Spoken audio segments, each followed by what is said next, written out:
Shalom. Saudara bersyukur kepada Tuhan karena Tuhan sudah melewatkan kita 1 bulan yang pertama dari tahun ini.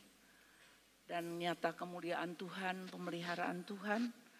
Sehingga kita mampu menghadapi berbagai-bagai masalah, gelombang yang sudah terjadi di sepanjang bulan Januari. Kita mendengar begitu banyak bencana-bencana di berbagai tempat. Namun apabila pada hari ini kita masih bisa beribadah dengan nyaman di tempat ini, suatu hal yang patut kita syukuri. Kita akan bersama-sama memperhatikan firman Tuhan. Bulan ini kita akan belajar dari surat 1 Korintus. Kita akan membaca dari 1 Korintus pasal yang ke-6 ayat 12 sampai 20. Nanti saudara Riang yang akan membacakan. Apabila Bapak Ibu sudah menemukan, silakan berdiri.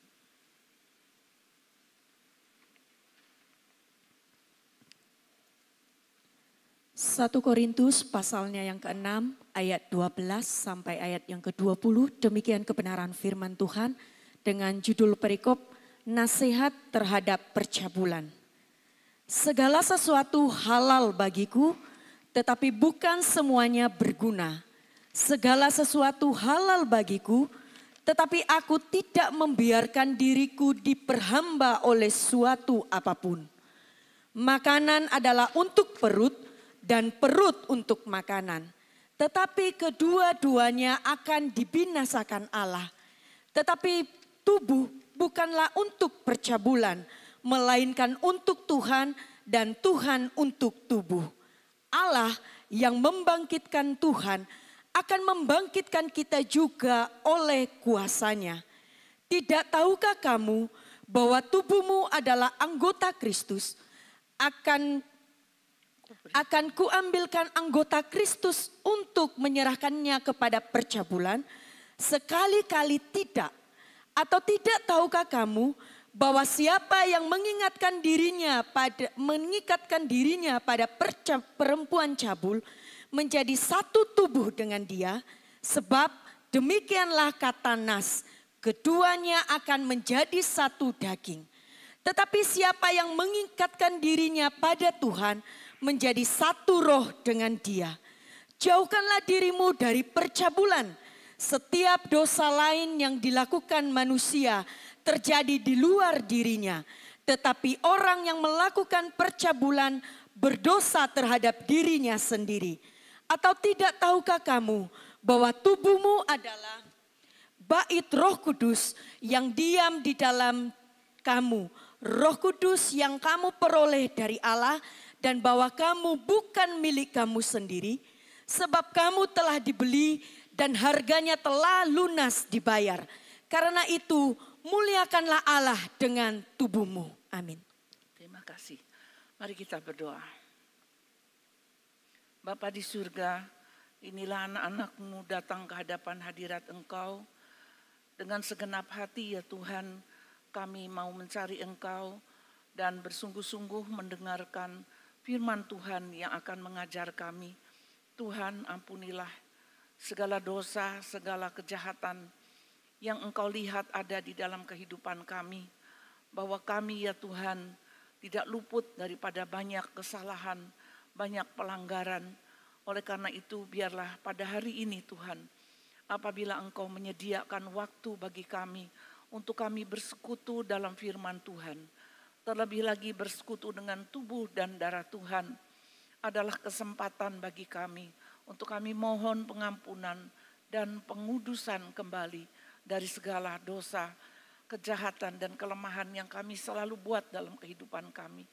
Urapi kami semua supaya kami dapat fokus Tuhan ketika kami mendengarkan firman Tuhan, dan urapilah hamba-Mu untuk dapat menyampaikan sebagaimana yang Allah Bapa, Tuhan Yesus dan Roh Kudus kehendaki kami untuk mendengar dan mengertinya. Hanya di dalam nama-Mu Tuhan Yesus, waktu ini sepenuhnya kami serahkan. Haleluya, amin. Silahkan duduk. Bapak Ibu yang dikasih Tuhan, Rasul Paulus pergi ke Korintus sebagai sebuah kota metropolitan pada waktu itu. Kota di mana sangat maju, baik perekonomian, baik seni dan budaya. Demikian juga di sanalah tempat berkumpulnya para filsuf. Sehingga dengan demikian ada bermacam-macam pendapat, ajaran yang tumbuh di kota Korintus ini. Jadi kota Korintus ini adalah kota yang maju. Rasul Paulus pergi ke sana memberitakan Injil selama 1,5 tahun. Jadi mengabarkan Injil itu seharusnya memang seseorang diam bersama dengan masyarakat di sana, mengenali budayanya, mengenali cara hidup masyarakat dan sebagainya, sehingga bisa mengenali dan masuk ke dalam kehidupan mereka untuk bisa memberitakan Kristus. Namun demikian, setelah 1,5 tahun Rasul Paulus itu ada di Korintus, kemudian dia pergi ke tempat lain untuk memberitakan Injil di tempat lain. Muncullah berbagai-bagai permasalahan di kota Korintus itu. Ada di antaranya perpecahan yang terjadi. Mereka mulai mengadakan gap di dalam persekutuan mereka. Ada yang pro Paulus, ada yang pro Apolos, ada yang terbawa oleh guru-guru palsu orang Yahudi yang ingin membawa supaya orang-orang Kristen itu juga tetap melakukan peraturan-peraturan Taurat. Kemudian ada juga permasalahan seks bebas di tengah-tengah jemaat Korintus. Ada orang yang kawin dengan istri ayahnya. Nah, entah ini ibu tiri atau ibu kandung ya, tidak dijelaskan, tetapi ada di antara kamu yang berhubungan dengan istri ayahnya. Itu luar biasa sekali. Kenapa? Karena di kota Korintus itu memang ada pelacuran bakti. Apa itu pelacuran bakti? Pelacuran kok bakti ya? Karena mereka punya kuil-kuil. Di kota Korintus itu ada banyak penyembahan dewa-dewi. Dan di sana ada wanita-wanita yang disediakan ketika orang melakukan ritual penyembahan itu dengan melakukan hubungan dengan perempuan-perempuan di sana sebagai suatu pelacuran bakti. Adalah sebagai lambang daripada dewa kesuburan. Ini yang terjadi juga di dalam jemaat Korintus.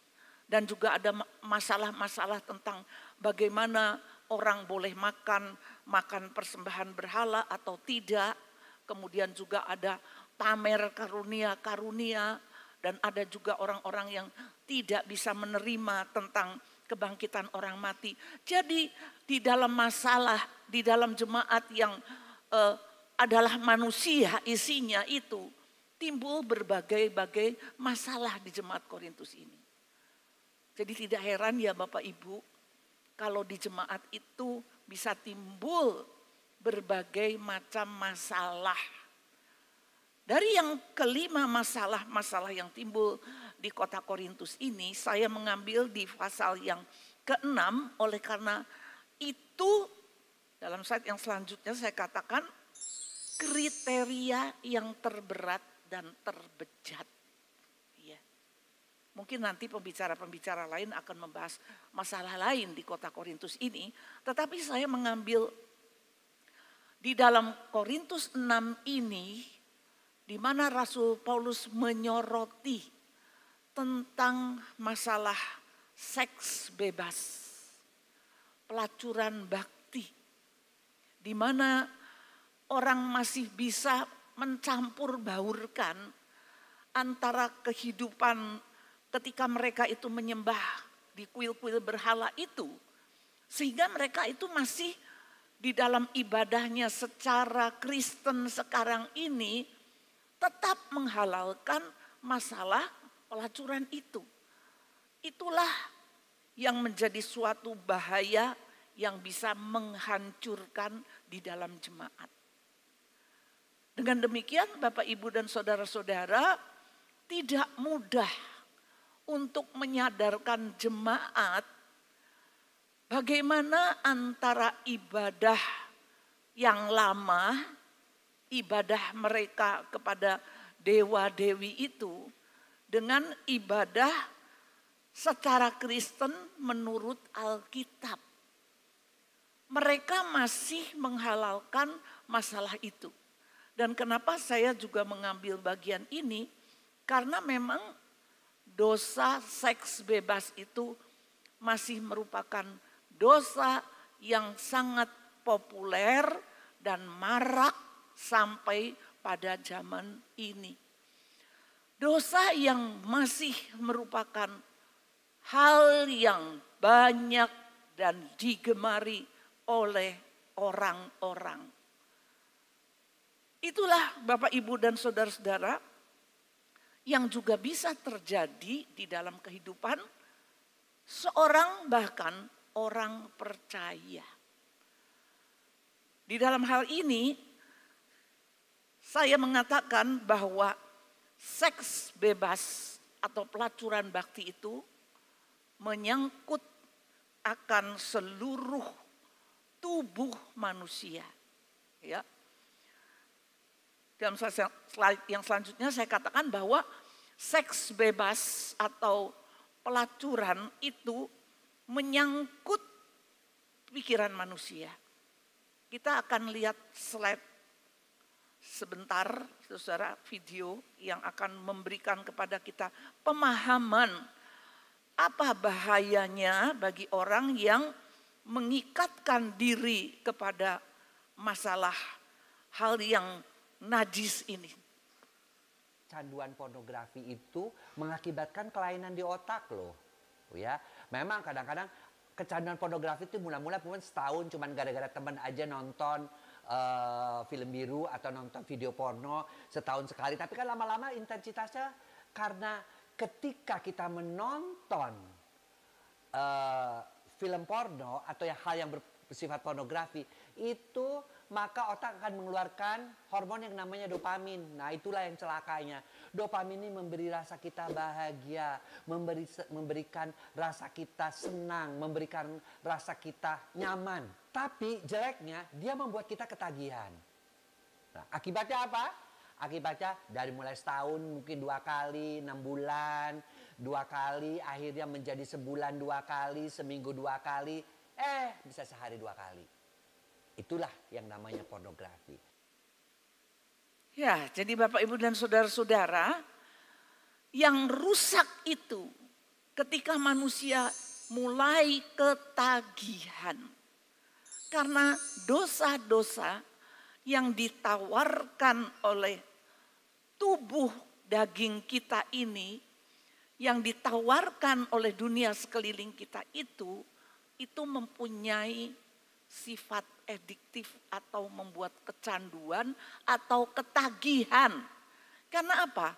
Tuhan memberikan kepada tubuh kita ini, di dalam otak kita ini ada yang namanya hipotalamus itu yang mengeluarkan banyak hormon-hormon dan yang menyebabkan ketika orang menonton, melihat pertama kali itu bisa terjadi pada anak kecil, anak remaja, anak pemuda, bahkan orang dewasa, bahkan orang tua ketika melihat hal-hal yang merangsang itu hormon dopaminnya naik terus. Dan karena ada rasa senang, ingin lagi, maka hormon dopamin itu naik sampai merusak otak. Oleh karena itu saya katakan dosa seksual itu mengakibatkan pikiran atau otak manusia itu bisa rusak, dikuasai oleh ketagihan dari munculnya hormon dopamin yang berlebihan, saudara. Sehingga ini tidak bisa berhenti. Karena itu kalau saya menanyakan kepada pasangan yang akan konseling pranikah, jangan membuat takut, tapi justru harus lebih menjaga kekudusan. Sudah seberapa dalam? Sudah seberapa jauh? Sudahkah melakukan hubungan intim? Nah, kalau pasangan itu kemudian mulai gelisah, saya tahu gejalanya.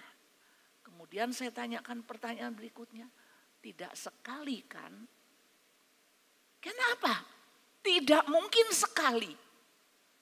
Karena akan ada hormon yang mendorong. Karena akan ada rasa ketagihan. Karena akan ada keinginan untuk menikmatinya lagi sebelum berhasil.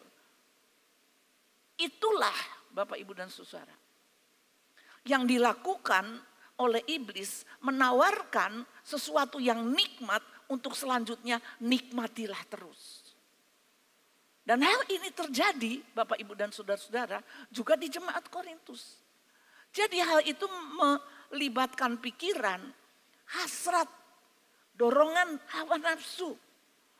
Kemudian dilakukan merupakan tindakan. Tindakan itu bisa berbagai macam, Bapak, Ibu, dan saudara. Tindakan itu tidak hanya satu yang langsung kepada hubungan intim. Tetapi tindakan percabulan itu bisa dilakukan sendiri. Bahkan sekarang dengan kekasih saudara. Ini ya, kekasih saudara. Ya, anak kecil juga sudah punya kekasihnya sendiri-sendiri. Kalau saya melihat perilaku anak-anak kecil. Sama saudara. Ke kamar dibawa, kemana dibawa. Dan selalu berbunyi. Nah, ketika mereka bisa suatu saat masuk ke dalam situs yang seperti itu. Mereka akan merasakan ada sesuatu yang mulai membangkitkan hormonnya. Mulai ada rasa ketertarikan dan seterusnya. Sehingga kemudian muncullah di dalam tindakan-tindakannya. Akibatnya, karena hal ini akan terjadi berulang-ulang, maka mereka akan mengalami akibatnya. Sekalipun itu dilakukan sendiri, Bapak, Ibu, dan saudara-saudara. Itulah sebabnya mengapa di sini Rasul Paulus mengatakan, di slide yang berikutnya saya katakan, tubuhmu itu milik siapa? Ya. Rasul Paulus memulai dari ayat yang ke-12 mengatakan, segala sesuatu halal bagiku, ini terkait dengan masalah makan. Karena apa? Makanan adalah untuk perut, perut adalah untuk makanan. Tetapi semuanya itu akan dibinasakan. Jadi Tuhan memang membangun, menyusun tubuh kita itu sedemikian rupa, Bapak, Ibu, dan saudara-saudara, dengan indah dan sempurna ketika Tuhan itu menciptakan tubuh kita. Ada mulut, ada perut. Mulut memasukkan makanan. Dan ada wadahnya, perut. Tetapi saudara-saudara, manusia seringkali tidak bisa merasa cukup tentang hal makanan. Kemarin saya mendengar ada seorang hamba Tuhan sakit, Bapak, Ibu, dan saudara. Beberapa waktu dia sakit, terdeteksi gulanya tinggi. Tetapi beberapa waktu kemudian bisa pulih dan sembuh. Namun ketika dia tidak menjaga makan, ketika berhari-hari, berulang-ulang kali pesta duren, akhirnya gulanya naik. Kalau gula naik, darah mengental, terjadilah penyumbatan di jantung. Nah, jadi Bapak, Ibu, dan saudara-saudara, makan duren dosa atau tidak, Bapak, Ibu, saudara? Yang suka duren, kalau saya katakan dosa pasti tidak terima ya. Makan duren dosa atau tidak? Enggak ya. Saya tahu di sini banyak yang suka duren. Kalau mau buka duren itu seperti mau menyembelih RW gitu ya. Keliling ayo buka, injak, buka, waduh langsung keroyok seperti itu ya. Sampai tidak ingat ternyata sudah 10 kepala duren dipecahkan. Terus setelah itu aduh pusing ya. Kok rasanya kepalanya berat. Nah ini saudara-saudara. Makanan itu untuk perut. Perut untuk makanan. Tapi kata Rasul Paulus, bagiku semua halal. Tapi tidak harus semuanya itu berguna atau membangun. Itu untuk semua hal. Bukankah sekarang banyak sekali anak-anak remaja yang obesitas, yang umur belasan tahun, tapi beratnya ratusan kilo, 100 sekian kilo, bukan? Itu adalah kondisi orang di zaman sekarang ini. Sementara di belahan dunia lain ada anak yang kurus kering karena kurang nutrisi, kurang gizi. Stunting saudara-saudara.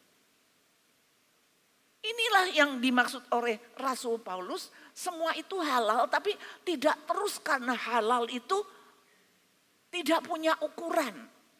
Kenapa Rasul Paulus berbicara mulai dari hal makanan untuk masuk ke dalam masalah dosa seksual. Karena itu ada paralelnya saudara-saudara. Antara hal makan dan hal hubungan seksual. Nafsu makan, seringkali orang tidak mempunyai batas rasa cukup. Ya, ukurannya itu bukan kenyang. Tetapi ketika mata melihat walaupun perut kenyang itu terus kita masih ingin dan ingin lagi. Seringkali orang mengatakan begini, saya makan nasinya sedikit kok. Kenapa badan saya kok seperti ini ya? Nasinya sedikit, kemilnya stoples ya Bapak Ibu. Ada yang merasa berdosa dengan ini? Bertobat ya saudara. Ya, tidak terasa. Sambil lihat HP terus, begini terus ya. Nah itu kalorinya sudah melebihi dari nasi. Jadi saudara-saudara, saya pernah mengatakan kepada seorang yang sudah jatuh dalam dosa. Dan dia sangat heran dengan dirinya, kenapa aku bisa jatuh? Nyonyanya cantik seperti nyonya Shanghai, saudara-saudara. Bagaimana dia bisa jatuh dengan perawat anaknya? Ya, saya tidak bisa tampilkan fotonya di sini Bapak Ibu Saudara-saudara ya. Tapi saya merasa heran kok bisa. Dan yang heran bukan cuma saya, dia juga. Lalu saya katakan, karena kamu lapar. Karena hormon di dalam dirimu itu menagih, mendorong. Sehingga tidak usah melihat wajah, tidak usah melihat itu siapa. Sama seperti orang kalau lapar, saya katakan kepada dia, telo gosong itu loh enak, saya bilang seperti itu. Ya, telo gosong itu enak. Karena apa? Karena lapar.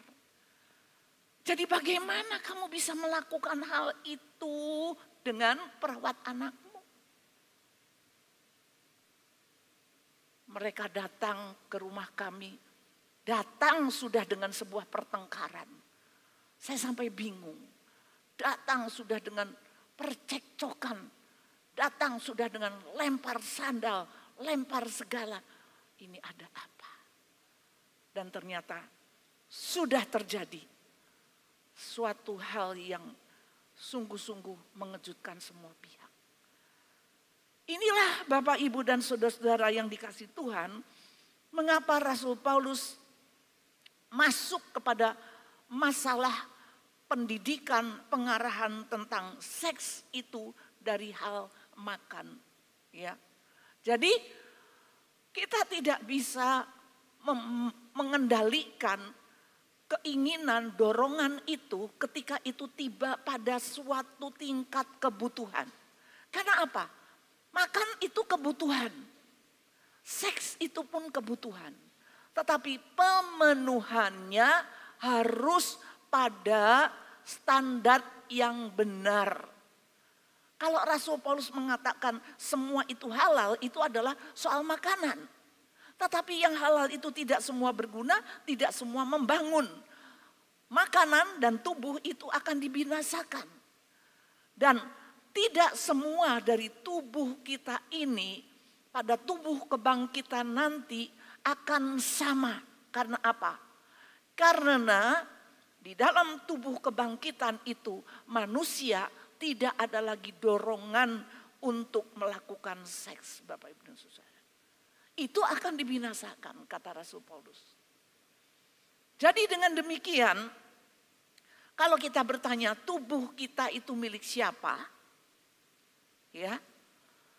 Suatu saat Bapak Ibu Saudara, saya pernah pinjem dari Pak Yung Yung manekin boneka untuk mamerkan baju itu ya.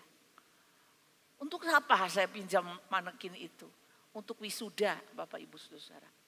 Untuk perayaan wisuda Stefa, manekin itu dipakaikan jubah toga wisuda, topi dan sebagainya sebagai salah satu dekorasi wisuda. Tapi ketika dikembalikan saudara-saudara, karena kurang berhati-hati, tangannya patah. Aduh, saya malu sekali. Karena apa? Bukan milik saya. Dikembalikan tanpa tangan. Dikembalikan dengan rusak. Itu cuma manekin. Tapi kita tidak tahu belinya di mana, belinya berapa, bagaimana menggantinya. Pokoknya itu sudah tidak bisa dipakai. Dan sungguh sangat pengalaman yang memalukan ya, karena saya yang bertanggung jawab pinjam, tetapi bagian dekor itu tidak tahu cara menyelamatkannya bagaimana. Itu baru manekin. Jadi kalau kita punya tubuh ini Bapak Ibu dan Saudara-saudara yang diberikan oleh Tuhan itu sudah dengan sempurna ya. Dengan bagus, dengan tersusun rapi dan indah saudara-saudara. Tetapi ketika kita kembali kepada Tuhan, rusak tubuh itu. Rusak karena penyakit. Rusak karena perilaku kita. Rusak karena ketidakadaan pengendalian di dalam cara hidup kita. Baik soal makan, baik soal merusak tubuh kita dengan hormon yang bekerja di luar batas. Sehingga membuat kerapuhan baik pada otak, baik pada organ-organ yang lainnya Bapak Ibu dan Saudara. Bagaimana kita akan mempertanggungjawabkan tubuh kita ini untuk Tuhan, kepada Tuhan. Karena yang memberi tubuh itu Tuhan. Bukan orang tua kita.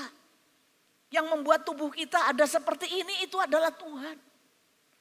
Yang membuat orang itu ada tingginya lebih dari yang lain, lebih daripada ukuran normal. Ada yang orang itu pendeknya tidak normal, ada orang yang wajahnya itu cantik, ada orang yang kurang cantik, ada orang yang rata-rata.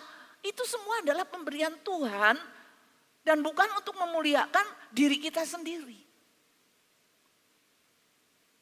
Kadang-kadang kita sudah lupa ini Bapak Ibu dan Saudara. Sudah lupa bahwa tubuh ini milik Tuhan. Kita lihat slide yang selanjutnya. Bagaimana kamu ini menggunakan tubuhmu? Apa yang kamu buat dengan tubuhmu? Bapak Ibu boleh lihat di gambar-gambar ini ya. Ada yang mau membuat tubuhnya itu begitu kuat, sehat, berotot, luar biasa. Latihan terus, latihan terus, latihan terus. Dengan berbagai macam olahraga semua dijalani supaya mempunyai tubuh yang sehat, yang kuat dengan porsi makan yang begitu banyak. Susu 1 hari 2 liter, telur 5 butir 1 hari ya. Supaya berotot, supaya bertenaga, supaya nampak begitu membanggakan tubuhnya. Ada yang melakukan seperti itu. Ada yang merasa kurang cantik. Aku malu dengan hidungku yang pesek. Mau disembunyikan kemana? Kemudian lakukan operasi. Ya, operasi dengan menggunakan operasi plastik. Ternyata di kemudian hari mengakibatkan nyesel setengah mati. Nyesel setengah mati. Karena apa? Akibat daripada silikon yang menjadikan infeksi. Banyak bukan terjadi, Bapak Ibu seringkali mendengar hal yang seperti ini di dalam podcast-podcast, bagaimana orang yang kemudian mengalami kegagalan dan akhirnya mukanya bisa sama. Seorang nyonya dengan seorang karyawannya sama-sama melakukan operasi plastik. Di beberapa tahun kemudian nyonya dan karyawan mukanya kok sama seperti itu ya. Karena apa? Sama-sama melakukan operasi silikon. Itu yang dibuat dengan tubuh. Macam-macam Bapak Ibu dan Saudara-saudara. Pasang alis tato, dosa apa tidak sih? Tato di alis itu dosa apa tidak? Kata Rasul Paulus semua itu halal. Halal. Tapi apakah semuanya itu berguna? Berarti buatan Tuhan kurang beres. Kurang bagus ya. Dan ibu-ibu kalau membuat alis kira-kira perlu satu alis 20 menit ya Bapak Ibu-ibu ya. 20 menit satu alis, 20 menit lagi satu. Masih kurang pede juga. Jadi lebih baik ditato. Ya. Saya tidak mengatakan tato itu dosa ya. Rasul Paulus bilang semua halal. Ya. Tapi apakah semua itu berguna dan semua itu membangun? Bagaimana kita menggunakan tubuh kita itu Bapak Ibu dan saudara-saudara. Selama kita hidup ini. Kita mendandani tubuh kita sedemikian rupa untuk tampil di hadapan manusia. Untuk tampil memuaskan. Untuk tampil mempesona. Untuk tebar pesona. Tetapi kata Rasul Paulus. Di dalam ayat 12 sampai 20 ini Rasul Paulus berbicara dalam slide selanjutnya. Tidak tahukah kamu? Itu sampai 3 kali. Di ayat yang ke-15 Rasul Paulus mengatakan, tidak tahukah kamu bahwa tubuhmu ini adalah anggota Kristus? Akan kuberikankah anggota Kristus ini untuk bersatu dengan perempuan sundal, dengan perempuan pelacur? Akan kuambilkah anggota tubuhku ini untuk bersatu? Tubuh kita ini terdiri dari berbagai-bagai anggota. Anggota itu di luar ya Bapak Ibu. Mata, telinga, hidung, mulut, tangan, kaki dan sebagainya yang bisa kita lihat di tubuh kita ini di luar. Tetapi juga ada anggota-anggota organ yang ada di dalam. Yang kita tidak bisa lihat. Otak dengan berbagai sel-sel yang rumit. Organ-organ seperti paru-paru, jantung dan sebagainya. Berarti juga anggota kelamin di dalam tubuh kita. Yang terhubung dengan banyak syaraf dan terhubung dengan otak. Karena itu Rasul Paulus mengatakan, akan kuambilkah anggota tubuhku untuk diberikan menjadi sarana, menjadi alat untuk seks yang liar. Manusia yang sudah melakukan itu berarti mengikatkan dirinya kepada perempuan sundal. Pada waktu itu yang dimaksud adalah pelacuran bakti. Tetapi pada masa sekarang hal itu terkait dengan banyak model dan cara melacurkan diri, Bapak Ibu Saudara. Ini bukan sesuatu yang pada awalnya diniati. Seorang yang sudah menikah, Bapak Ibu dan Saudara. Ini yang pernah saya dengar di dalam pelayanan saya. Ketika mau menikah, sang wanita itu begitu giat untuk supaya pernikahannya itu bisa terlaksana.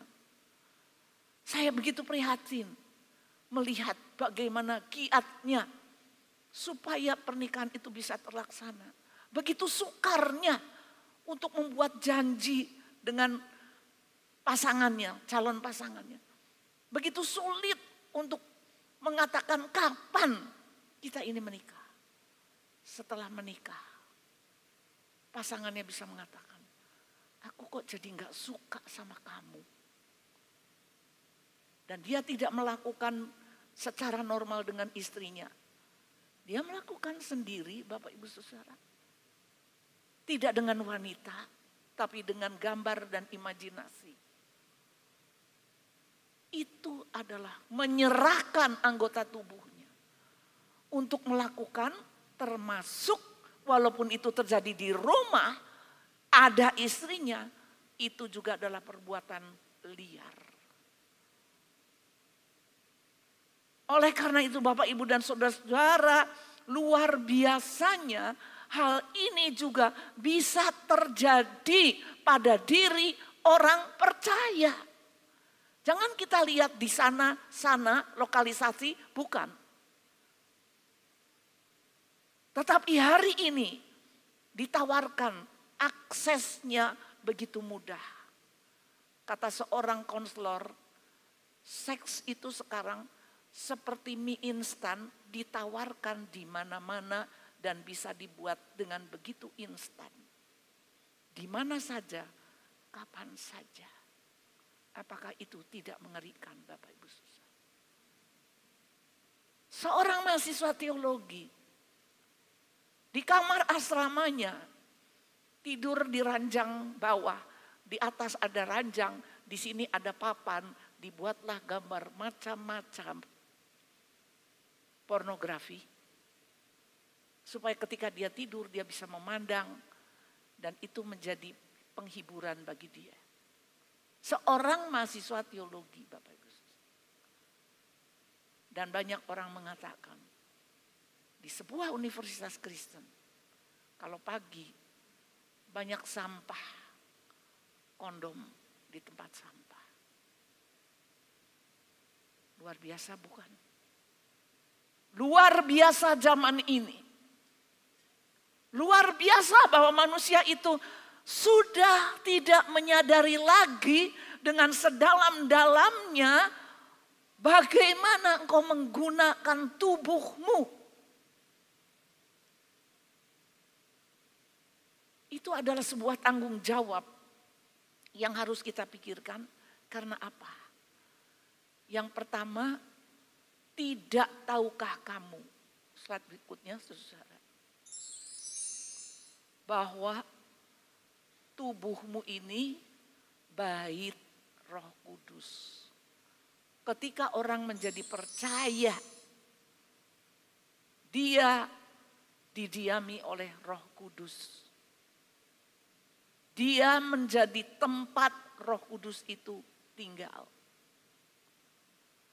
Yang kedua, tubuh manusia itu adalah tempat bersekutunya tubuh Kristus dan tubuh kita.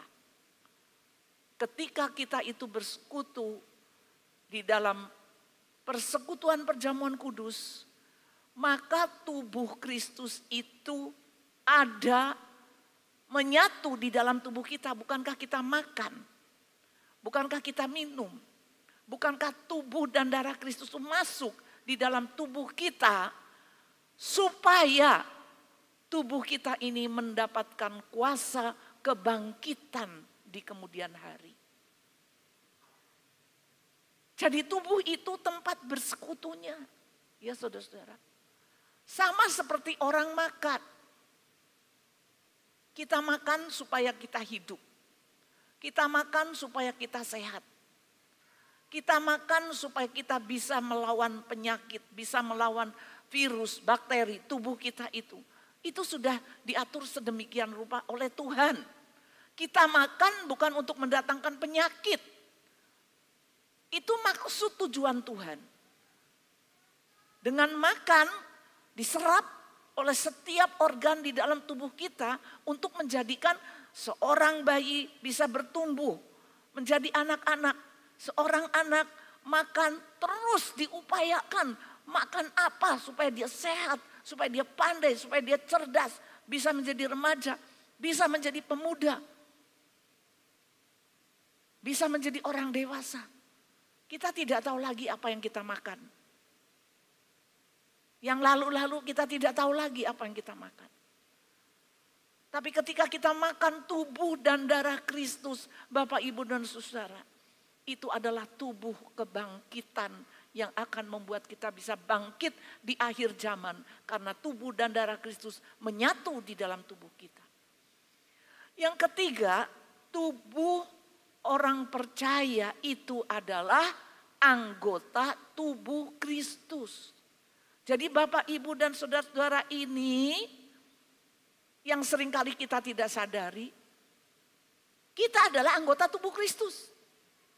Entahkah saudara ini di posisi tangan, entahkah saudara ini di posisi mata, entahkah saudara ini di posisi kaki, entahkah saudara ini di posisi telinga, dan seterusnya, adalah untuk berfungsi. Ada seorang Bapak, Ibu, dan Saudara di gereja saya di Bandung yang selalu datang di gereja bukan hari ibadah saja. Hari-hari biasa dia datang ke gereja, dia goyangkan kursi-kursi itu, maksudnya bagaimana? Dia lihat, loh kok ini kakinya sudah copot ganjalnya. Dia panggilkan tukang, loh kok ini muncul pakunya, ini bisa menyangkut bajunya orang kalau duduk di sini. Panggilkan tukang. Dia lihat lagi, loh kok ini sudah copot pakunya, sandarannya satu. Dia menjadi mata di dalam tubuh Kristus. Dia mengamati, kok korden-korden sudah kotor, sudah lama tidak di laundry. Dia suruh koster untuk copot. Itu adalah satu fungsi yang dijalankan. Tidak tampil di depan mimbar, Bapak Ibu Saudara. Di sini ada pengamat rumah Tuhan. Boleh tanyakan. Boleh lakukan jikalau belum ada. Jadi Bapak, Ibu, dan Saudara, kita seringkali berpikir, kalau kita punya tubuh, ketika kita tampil, kita harus seperti apa?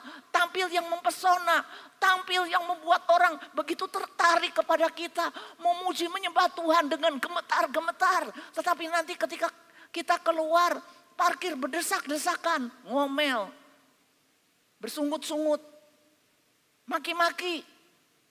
Loh, tadi baru penyembahan. Sampai di luar maki-maki.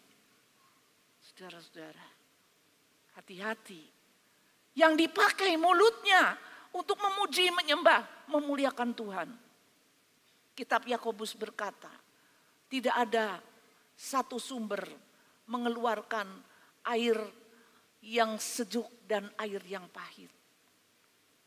Yang dipakai oleh Tuhan menjadi mulut untuk memuji dan menyembah Tuhan. Hati-hati di jalan, di rumah, di tempat pekerjaan, dengan siapa? Kalau engkau adalah anggota tubuh Kristus dan engkau di mana, saudara-saudara? Posisimu dalam tubuh Kristus. Di mana? Ada yang menjadi tangan, yang menopang, yang menyokong, yang membantu, yang memberikan dorongan kepada orang, memberkati, membagi-bagi kemurahan dengan tangannya. Dia menolong orang tua, orang sakit, orang lemah. Kalau saudara itu anggota tubuh Kristus, untuk itu tubuh saudara sebagai anggota tubuh Kristus. Di sini sudah ada. Kalau belum ada, lakukan. Tubuh saudara. Bagaimana saudara menggunakannya sebagai orang Kristen yang adalah anggota tubuh Kristus. Jangan tertawa tentang choir. Jangan tersenyum sinis tentang choir. Lucu, goyang-goyang di depan. Ngapain? Ada di sini yang punya pikiran seperti itu. Itu adalah tangan dan kaki yang dipersembahkan untuk memuliakan Tuhan. Pernahkah kita menyadari hal itu? Kalau sudah tua, justru itu memuliakan Tuhan. Sudah tua, tahu sudah tua, tapi masih punya kerinduan memuliakan Tuhan. Mengapa kita tersenyum sinis?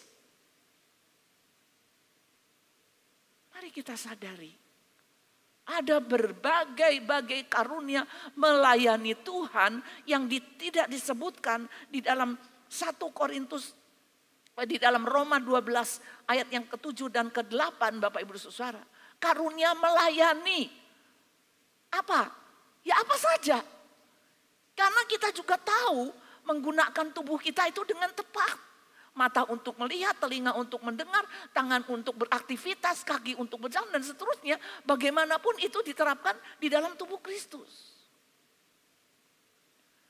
Dan tubuh kita ini adalah tubuh yang dipersiapkan sebagai tubuh kebangkitan, Bapak Ibu dan Saudara.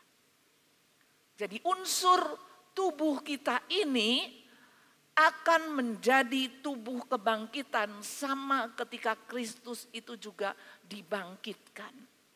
Tapi Rasul Paulus mengatakan, tadi ada tubuh yang dibangkitkan sebagai unsur tubuh kebangkitan. Tetapi Rasul Paulus di awal sudah mengatakan, makanan untuk perut, perut untuk makanan, tetapi itu semua akan dibinasakan. Tubuh itu bukan untuk melakukan hal seks liar, karena itu juga akan dibinasakan. Ketika Tuhan Yesus ditanya oleh orang-orang Saduki, kalau ada seorang menikah dengan seorang laki-laki, kemudian laki-laki yang pertama ini meninggal, kemudian menurut aturan mereka ada pernikahan levirat, adiknya menikahi janda kakaknya. Kemudian meninggal, kemudian adiknya menikahi lagi janda kakaknya. Terus sampai yang ke-7. Kemudian ketika dia di surga, dia menjadi istri siapa? Kata Tuhan Yesus, kamu sesat. Karena di surga tidak ada kawin mengawinkan. Memang akan ada perjumpaan orang-orang kudus kalau kita meninggal sampai bertemu. Tapi bukan bertemu kembali sebagai suami istri yang kemudian akan melanjutkan di sana punya rumah tangga lagi. Bapak Ibu dan Saudara, mari kita mendalami firman Tuhan supaya kita ini bisa menyadari kita diberikan tubuh. Bagaimana kita menggunakan tubuh kita ini yang benar, yang sesuai dengan kehendak firman Tuhan, dan kita tahu untuk apa tubuh kita ini selama kita hidup sampai kepada kekekalan. Jadi bukan kita hanya membuat, menggunakan, melakukan segala sesuatu untuk tubuh kita ini hanya ketika di dalam dunia ini saja, sehingga kita tidak takut untuk melakukan dosa. Sehingga kita tidak takut kepada Tuhan. Sehingga kita tidak melepaskan hal-hal yang mengikat diri kita sekarang ini. Terlalu banyak orang yang tidak mengakui dengan jujur bahwa terikat kepada pornografi itu. Tidak bisa melepaskannya. Tidak berani mengakuinya. Dan semakin erat ikatannya sehingga lebih lanjut dan lebih lanjut. Yang semula tidak diniati, tetapi ditawarkan dan dicoba.